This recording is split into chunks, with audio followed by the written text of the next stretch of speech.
Hello and welcome, I'm Kayla Scrivener, and welcome to the first reading vlog of 2020. I'm going to be talking about the books that I'm reading and so on, you know the drill. The first book that I'm going to be reading on this vlog happens to be Homegoing by a woman who I respect too much to butcher her name completely, and this is a book that follows two half-sisters as their journeys and their families and descendants. It begins in the 16th century when one is married to an Englishman, and unbeknownst to her, her half-sister is a slave that is imprisoned in the basement of her husband's castle. So it is very, very visceral, very, very emotional. The beginning of it that deals with the two sisters deals with a lot of abuse and a lot of rape, and I've been trying to get through it, but it is very difficult subject matter for me to deal with.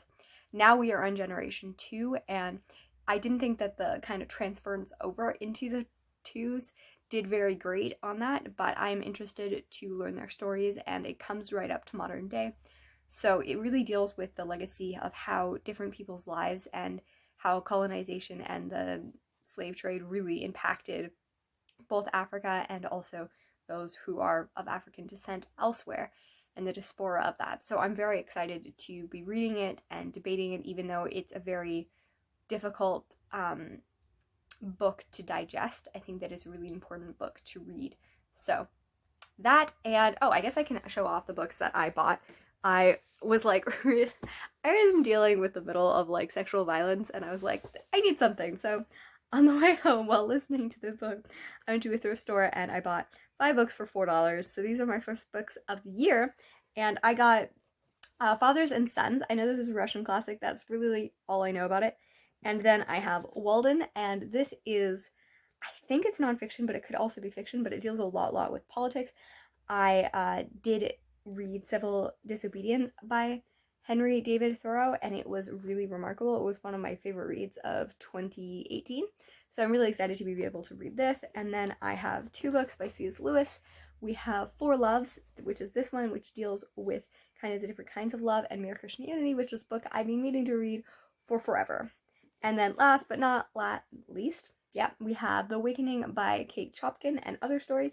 This is a book I read in 2018, beginning of 2018, and I really loved it. I think it's grown on me, to be honest. Let's say I liked it and now I love it, because it really deals with women's role at the beginning of the 1900s, 20th century. I can speak. And I really enjoyed the conversation on sociology in this book, and it's a book that I'm excited to be reading it again, because I think that that is a time of place that I really love and isn't talked about enough. So I am now done Homegoing, and I'm just very impressed by this book. I do hold that the transfer between different generations is a little bit jarring at times, and I wish that there was more. It is under 300 pages, and I think that that is a little unnecessary. Like, I would have preferred more story to some of the characters and some of the generations, but it was very good. I really enjoyed the fact that it deals so well with so many issues and the horrors and also the blessings of family and community. It never has a very happy thing, although we do see little glimmers of hope and joy and connection throughout the story, which is just amazing. But it also deals with so many aspects of Black history, both in Africa as well as the US, and it's so thorough. Like, she did so much research, and the amount of references to things that she researched and read up on in order to write this book is just so highly shown, and I am continuously impressed. I think I'm going to do a full review of it, but highly recommend it if you're interested in historical fiction and you're not afraid of reading things that are very brutal, like trigger warners for pretty much everything here. But I think that it's also very informational, just as history as well. Obviously it is fictionalized, but seeing families and seeing generational, like, I've seen so many great historical fictions that take place over generations, but in this aspect, like, we see something in the 20th first century and we go back 500 years. Like, when we're seeing the end of the book, we're seeing them visit parts of the land that are now practically legend, like their history. And that's such an interesting aspect. Like, it's different than if you're looking at, a lifetime. You're looking at lifetimes upon lifetimes, and the weight of that and the weight of history. And I think that that is remarkably well done. And I'm just continuously impressed by this book. I think it is phenomenal.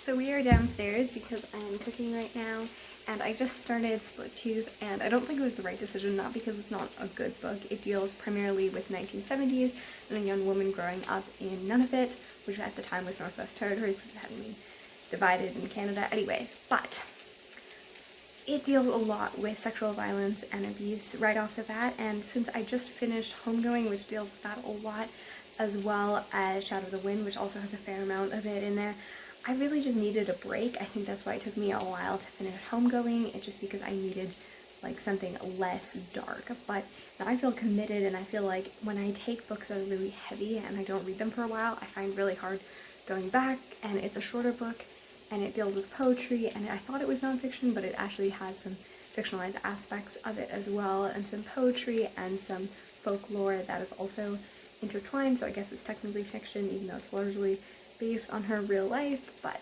anyways, I don't know how to feel about this because it's late at night and I'm feeling pretty heavy right now, but I'm gonna eat and I'm gonna make decisions, and then they're gonna be happier books afterwards, I swear. Hello, so it's now the 20th of January and it's around 2 o'clock in the afternoon. I need to do some videos because this is going to be a really busy week, and there's a bunch of end of the year, beginning of the year videos that I was going to do during Bookmas, but because of health I didn't get to do, and then they're just going, and I can't put them in February, so I have to get them done, and January is slipping through the cracks like crazy. However, I'm not feeling great, and that's the thing where, like, filming is hard for me sometimes because sitting up for long periods of time is hard for me. Such a chronic health issue thing. Anyways, however, also, like, trying to make myself, like, look nice when I'm sick is also not great, and, like, I know that there's part of that, like, I don't need to look nice to talk about books, but I don't know how to get over the pressure of feeling the need to, like, look your best, because I also realize that, like, people are more likely to watch me if they find me more aesthetically pleasing, which is such a weird thing to say. I don't know, it just sounds strange and weird to say that in general, but I think that people like to watch people they, like, don't look like they're sick and tired, because then they're less likely to find me interesting, because our culture really likes aesthetics and is kind of beauty obsessed. However, I need to do that. So I need to figure out how to, like, my legs work because they're in a ton of pain. I need to make myself some food, and the Tools is expiring in 3 days, and I haven't read that much because I'm not being that much in a writing mood. However, I have finished Split Tooth.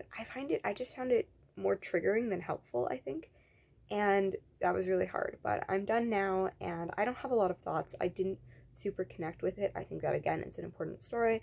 It tells really important stories about the Native community and sexual abuse that's going on there especially. However, it's just not a story that, because of the way it's written, it was really jarring to me, and I couldn't get over how triggering it was for me, so I don't think I could judge it objectively. So we got that. Anyways, hopefully I will check in with you and it will be a better day. It is now 5:30 and I just started Call Down the Hawk. I think it is amazing. I am about 35 minutes into the audiobook and it's extraordinary. I really love the way that Maggie Stiefvater just describes characters. She really gives each person such a great visualization and embodiment of what they look like, how they are, and everything about them in like a sentence. And I need to learn that because it's extraordinary. On other news, I'm trying to make sure that this hat works because I always want to be the kind of person who can pull off hats because I feel like I'm that person in my soul. It never works in actuality, but here's to trying. This is called Being Behind the Bookstagram. So it is way too late. It's like 3 a.m. in the morning. But, you know, what's the time for doing productive things when it's not 3 a.m. in the morning? So I have gotten a little bit more done of Call Down the Hawk. I don't know if I'm enjoying it as much. I think that a lot of it, the writing is still good, but the whimsical friendship is missing there because it's based on the Lynch boys. We got Declan's point of view for the first time, which was excellent because Declan has always intrigued me. However, yeah, it's different without the gang because I love the gang and the gang's not there, and it's you know, I don't know. I don't know how I feel.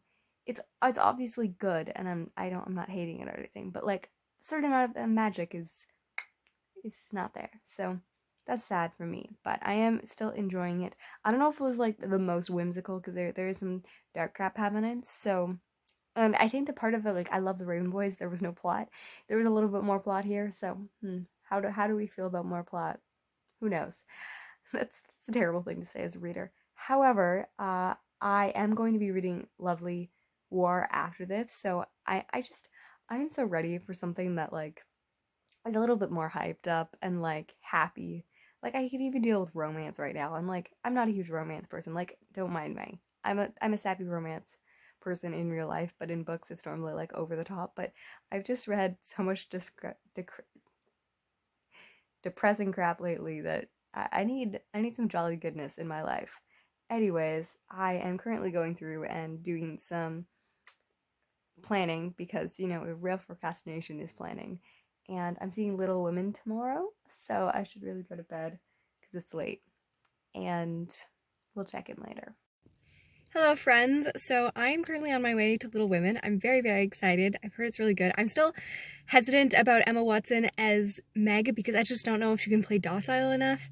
And I just have always envisioned Jo as a brunette. And I know this is kind of like me because I always picture like people I identify with as brunettes because I'm a brunette. But it's going to be an adventure. It's going to be fun.